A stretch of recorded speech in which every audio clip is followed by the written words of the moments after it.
안녕하세요. 주드 프라이데이입니다. 오늘은 지난 방송에 이어서 아버지가 아들에게 들려주는 29가지 조언입니다. 바로 시작해 보겠습니다. 15번째 조언은 베개와 침대와 이불은 가장 좋은 것을 사거라입니다. 숙면은 숙변과 더불어 건강에 가장 중요한 문제다 라고 하네요. 여기서 포인트는 가장 비싼 게 아니라 가장 좋은 거라고 했잖아요. 그래도 이게 매일 쓰는 물건이지만 비싼 걸 사기가 생각만큼 쉽지 않아요. 그런데 좋은 이불은 써보면 정말 좋습니다. 가볍고 따뜻하고 포근하고 그래요. 돈을 모아서 주식보다 이불을 먼저 사세요. 이불은 인터넷에서 사시지 말고 가서 만져보고 사시는 게 좋습니다. 침대도 꼭 비싸다고 좋은 게 아니라 누워보면 메이커마다 그 딱딱한 경도가 다르거든요. 저는 푹신한 곳보다는 좀 딱딱한 데서 잠이 더 잘 와서 그런 매트리스를 골랐습니다. 자신에게 맞는 매트리스를 구하시는 게 좋을 것 같아요. 16번째 조언은 노래하고 춤추는 것을 부끄러워하지 말거라. 친구가 너를 어려워하지 않을 것이며 아내가 즐거워할 것이다. 입니다. 이건 잘 모르겠어요. 한 번도 제대로 해본 적이 없어요. 태어나서 태생적으로 누구 앞에 나아가서 뭘 하는 게 부끄러운 사람이 있습니다. 뭐 앉아서 대충 떠드는 건 상관없는데 노래를 하고 춤을 추는 건 때려 죽여도 못하겠더라고요. 아마 저의 아내도 제가 그러길 바라지 않을 겁니다. 다른 벌칙을 주세요. 17번째 조언은 오줌을 눌 때 바짝 다가서라. 남자가 흘리지 말아야 될 것이 눈물만 있는 것은 아니다. 입니다. 그래요. 아들에게 전하는 조언이니까요. 매우 중요합니다. 18번째 조언은 하나님을 찾아보거라. 만약 시간의 역사, 호킨스, 노자, 김용옥 해설, 요한복음, 요한을 이해한다면 30살을 넘어서면 스스로 서게 될 것이다. 입니다. 이건 제가 읽어보고 이해해서 한번 컨텐츠로 만들어 볼게요. 제가 크리스찬이지만 아직도 솔직히 요한복음을 제대로 충실히 이해했다고 말하기 어렵습니다. 대신 신앙에 대해 말하자면 없는 것보다는 있는 것이 살아가는데 큰 도움이 됩니다. 특히 큰 어려움이 닥치고 여러분이 다시 일어서는데 이런 신앙이 있고 없고가 큰 차이가 될 수 있다고 말하고 싶어요.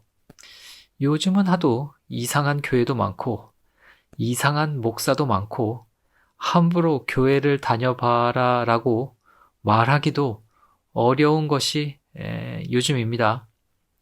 그걸 구분하기도 어렵고요. 요즘은 유튜브가 많으니까 한번 많은 설교들이 있잖아요. 들어보시고 자신에게 잘 들리는 그런 설교를 하시는 교회를 골라서 이 교회가 이단인지 아닌지 한번 살펴보시고 교회를 선택하시길 추천드립니다. 꼭 신앙이 없더라도 믿지 않더라도 우리가 그 학교를 졸업한 이후에 어떤 좋은 강의를 주기적으로 받는 기회가 없잖아요. 매주 일요일 아침에 인생에 도움이 되는 강연을 들으러 간다고 생각하고 예배에 참석해 보시는 것도 괜찮아요. 아무도 뭐라고 안 합니다. 신앙이야 나중에 천천히 생각해 보셔도 됩니다. 외국에서는 이 교회가 신앙적인 측면뿐만이 아니라 어떤 커뮤니티의 역할을 해요. 그래서 한인 사회의 어떤 연결다리 역할도 하고요. 그런 의미로 접근해 보시는 것도 저는 좋을 것 같아요. 19번째 조언은 연락이 없던 이가 찾아와 친한 척을 하면 돈을 빌리기 위한 것이다. 분명하게 NO라고 말해라. 돈도 잃고 마음도 상한다. 이 다음 항목도 역시 돈을 빌려주는 것에 대한 이야기입니다. 친구가 돈을 빌려달라고 하면 되돌려 받지 않아도 될 한도 내에서 모든 것을 다 해줘라. 그러나 먼저 네 형제나 가족에게도 그렇게 해줬나 생각하거라. 입니다. 제가 대학을 졸업하고 취직을 아주 잠깐 했다가 영화를 찍겠다고 회사를 때려쳤거든요. 전에는 서울에 사는 친형 집에 살다가 중국 촬영을 마치고 돌아왔는데 형이 지방으로 회사를 옮기면서 서울 집을 뺀 거예요. 그래서 별 수 없이 친구네 집에 좀 얹혀 살다가 부모님한테 방을 좀 구하게 돈을 빌려달라고 했더니 어머님이 취직을 하라고 하시더라고요. 그럼 방을 빌려주겠다고요. 실은 그래서 제가 취직을 했습니다. 그때 전세가 2,500만 원인가 했어요. 아마 어머님이 저에게 그냥 집을 구해주셨다면 아마 취직도 안 하고 그냥 시간을 보냈을 것 같아요. 그때는 오래 회사를 다닐 생각이 없었기 때문에 임시직으로 취직을 해서 월급이 한 140만 원? 이런저런 수당을 합해도 200만 원이 안 됐던 것 같아요. 취직을 하고 방을 구하고 한 달에 한 100만 원씩 계속 갚고 해서 또 알바도 중간중간에 해서 2년 만에 그 전세금을 다 갚았던 기억이 납니다. 그러고 나니 그 2,500만 원이라는 돈의 무게를 제가 알게 됐어요. 돈을 빌리는 사람 입장에서는 돈 1,000만 원이 아주 우스울 수 있는데 이 돈 1,000만 원을 모으는 사람 입장에서는 한 달에 100만 원씩 10달을 모아야 되는 거거든요. 자기가 쓸 거 안 쓰고 모아서요. 돈 거래는 되도록 안 하는 게 좋습니다. 21번째 조언은 어려운 말을 하는 사람과 너무 예의 바른 사람을 집에 초대하지 말거라. 굳이 일부러 피곤함을 만들 필요는 없단다. 입니다. 정말 멋진 말이지 않나요? 어려운 말을 사용하는 사람과 너무 예의 바른 사람을 집에 초대하지 말거라. 일부러 어려운 말을 사용하는 사람들은 어떤 사람일까요? 저는 주변에 그런 사람을 본 적이 없는 것 같은데 워낙 저의 대인 관계가 협소하다 보니까요. 그런 것 같기도 하고 일단 전 말이 많은 사람을 또 별로 좋아하지 않기도 해요. 그래서 어려운 말을 많이 사용하는 사람은 어떤 사람인가 찾아봤는데 유시민 작가님의 짤이 있더라고요. 유시민 작가님의 말로는 굳이 어려운 용어를 쓰는 사람은 이런 2가지 경향이 있다고 해요. 첫째는 남을 설득할 생각이 없다는 거래요. 권위적인 느낌 같아요. 상대가 이해를 하든 말든 상관없이 자신의 위치를 드러내기 위해 떠드는 거죠. 머리 좋은 사람은 전문 용어가 필요하면 그 정확한 단어를 말하고 꼭 뒤에 단어에 대한 알기 쉬운 설명을 한 다음에 그 후에 다시 사용을 합니다. 또 다른 경향의 사람은 사기치려는 사람이래요. 어려운 말을 하는 사람을 주의하시길 바랍니다. 전 처음 봤는데 이유 없이 먼저 말을 걸며 친해지려는 사람은 좀 경계하는 경우가 있어요. 저의 경험으로는 거의 대부분이 처음 보는데 말을 걸며 친해지려는 사람은 뭔가 얻으려는 경우가 많더라고요. 도를 아십니까의 여러 가지 버전이 있거든요. 대단히 주의해야 합니다. 너무 예의 바른 사람은 전 그렇게 생각해요. 자신도 그렇게 대해주길 바라는 겁니다. 누군가 자신에게 예의 없는 것을 도저히 받아들이지 못하고 화가 난 경험이 있기 때문이에요. 그게 아니라면 다른 쪽은 가식이죠. 거짓으로 예의를 차리려다 보니까 그게 과장돼 보이는 겁니다. 어느 쪽도 피곤하죠. 다 적당한 게 좋아요. 22번째 조언은 내 자녀를 키우면서 효도를 기대하지 말거라. 나도 너를 키우며 너 웃으며 자란 모습으로 다 받았다. 입니다. 요것도 좀 오래전 시스템에서 나온 조언 같아요. 요새 효도를 기대하는 사람은 없어요. 그냥 아들이든 딸이든 자기 자식이 자기 밥벌이나 잘했으면 좋겠다 라고 생각을 하죠. 나한테 돈 빌려달라는 말 안 하고요. 23번째 조언은 똥은 아침에 일어나자마자 누거라. 일주일만 억지로 해보면 평생 뱃속이 편하고 밖에 나가 창피당하는 일이 없다. 입니다. 그래요. 마음처럼 되면 참 좋을 텐데요. 그런데 규칙적으로 아침에 운동을 하고 아침 식사를 잘 하면 잘 나옵니다. 사람마다 배변이 잘 되는 음식이 있다고 해요. 저는 아침에 토마토를 구워 먹는데 야채를 좋아하지 않는 제게 토마토 구워 먹는 건 왠지 제 자신에게 좀 신경을 써주는 기분이 들어요. 그리고 커피를 마시면 큰 불편 없이 화장실에 갑니다.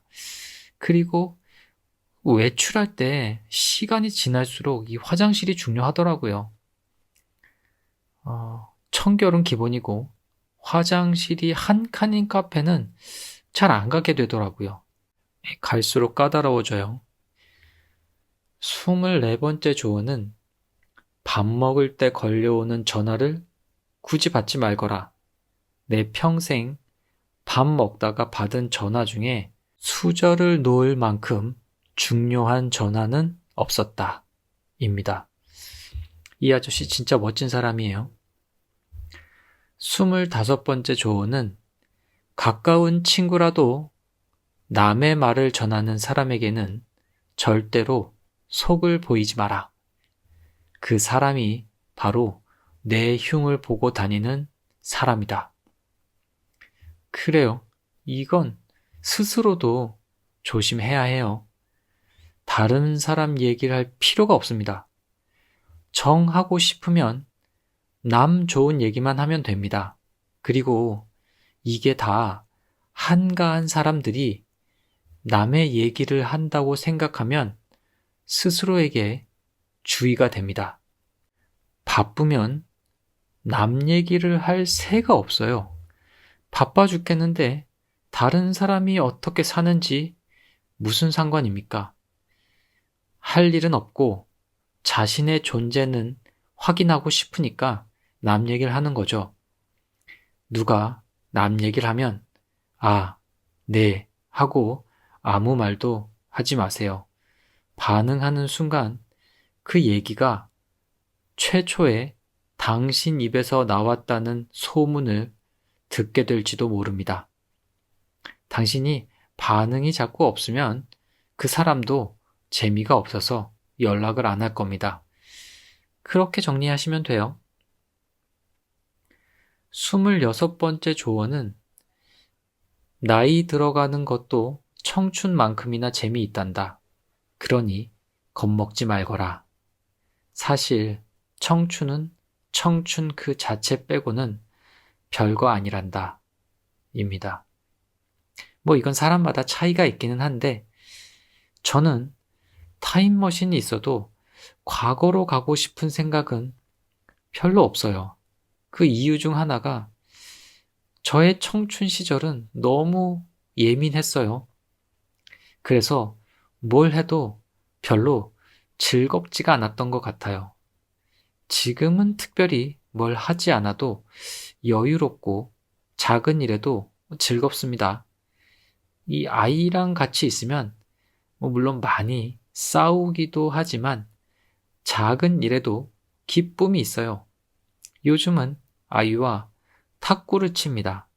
아파트 단지 안에 탁구대가 하나 있어서 탁구도 치고 축구도 하고 밥도 해주고 공부도 봐주고 시간 금방 갑니다. 그게 즐거워요. 10,000명의 친구보다 1명의 가족이 더 좋습니다. 물론 가족이 원수인 집안도 있긴 하지만요. 27번째 조언은 밥을 먹고 난 후에 빈 그릇을 설거지통에 넣어 두거라. 엄마는 기분이 좋아지고 여자친구 엄마는 널 사위로 볼 것이며 내 아내는 행복해할 것이다. 이건 저희 어머니가 제가 어렸을 때부터 반복해서 하셨던 말씀인데 어머님이 외출하셨다가 집에 돌아왔는데 설거지가 쌓여 있으면 기분이 팍 잡친다는 거예요.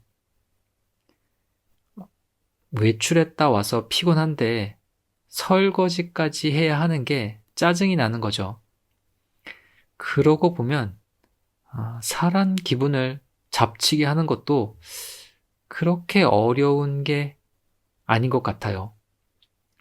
그런 만큼 설거지 정도로 풀 수 있는 것도 사람 마음이고요. 저는 개인적으로 설거지 좋아합니다. 소화도 잘 되고 이게 시간 낭비라고 생각하면 좀 귀찮은데 내가 유튜브로 얼룩진 나의 뇌를 닦는다고 생각하면 필요한 일이잖아요. 유튜브를 보면 볼수록 조바심이 나는 게 그런 것 같아요. 내가 뭘 놓쳤나? 하는 불안이 있거든요. 설거지하는 10분, 20분 동안 그냥 설거지에만 집중하면 훨씬 더 하루가 여유로워집니다. 28번째 조언은 자신 있는 요리를 3가지는 만들어 놓아라. 그것만으로도 너는 평생을 먹고 살 수 있을 것이다. 김치찌개, 닭죽, 카레를 할 수 있네요. 물론 그 외에도 저는 할 줄 아는 요리가 있습니다. 많이 있어요. 그런데 사실 한국 가면 귀찮아서 편의점 도시락을 많이 사 먹습니다. 그게 제일 맛있어요. 진짜 한국 가면 편의점 도시락 사 먹는 재미로 일주일이 금방 가더라고요. 물론 계속 먹으면 좀 질리긴 하겠죠. 마지막 조언은 아버지에 대한 겁니다. 너의 자녀들에게 아버지와 친구가 되거라. 둘 중 하나를 선택해야 될 것 같으면 아버지를 택해라. 친구는 너 말고도 많겠지만 아버지는 너 하나이기 때문이다. 저는 이 아저씨가 말한 모든 항목 중에 이 문장이 가장 감동적이고 저도 제 아들에게 단 하나의 문장만 전할 수 있다면 이 문장을 고르고 싶어요. 저의 아버지는 되게 엄격하고 지나치게 예민하고 그런 사람이었습니다. 생각해보면 저희 아버지는 아버지가 되기엔 제 시선에선 너무 젊었던 것 같아요. 돌이켜보면 좀 되게 미숙하기도 했고요. 그런데 저는 할아버지와도 오래 살았는데 아버지가 그렇게 된 건 할아버지에게 배운 게 없었기 때문이기도 했던 것 같아요. 저는 자라면서 아버지랑 티격태격하고 친구처럼 지내는 친구가 되게 부러웠거든요. 외국 드라마를 보는 것 같잖아요. 그런데 저도 자라면서 많은 걸 이제 느꼈는데 어떤 교육을 받는 것이 중요한지, 그리고 지금은 또 제가 아버지가 됐고 보면 사이가 좋은 건 정말 중요해요. 아들과 아버지 사이의 관계가. 전 사실 아버지와 대화를 많이 안 하거든요. 별로 안 친해요. 그런 거 보면 아들과 친하게 지내는 게 중요하다 싶다가도 막상 어른에 대한 예의라든가 삶의 기본적인 태도라든가 이런 걸 보면 그런 걸 이제 교육할 만한 사람이 아버지밖에 없잖아요. 예전엔 학교나 할아버지나 주변 어른들이 예절과 예의를 함께 가르쳤죠. 지금은 안 그래요.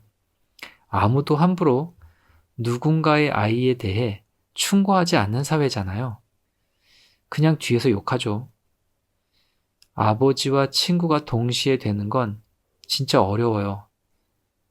친구가 되는 게 훨씬 더 쉽죠. 물론 정답도 없고 아마 아이가 크는 내내 혼란과 고민의 연속이겠지만 그래도 아버지는 아버지의 역할을 해야 되는 것 같습니다. 지금까지 어느 아버지가 아들에게 들려주는 29가지 조언에 대해 이야기해 봤습니다. 드라마 대사에도 나오지만 누구나 아버지가 되는 건 처음이잖아요. 어디서 그런 교육을 받는 것도 아니고. 그래, 오늘 말씀드린 이 아버지의 조언은 인터넷에 검색하면 금방 나옵니다. 29가지 조언이라고 검색하면 대부분 나올 겁니다. 오늘은 여기까지 하겠습니다. 아무리 좋은 얘기도 너무 많이 들으면 지겹잖아요. 여기는 인도 뉴델리. 저는 만화가이자 아버지인 주드 프라이데이였습니다. 굿나잇 혹은 굿모닝입니다.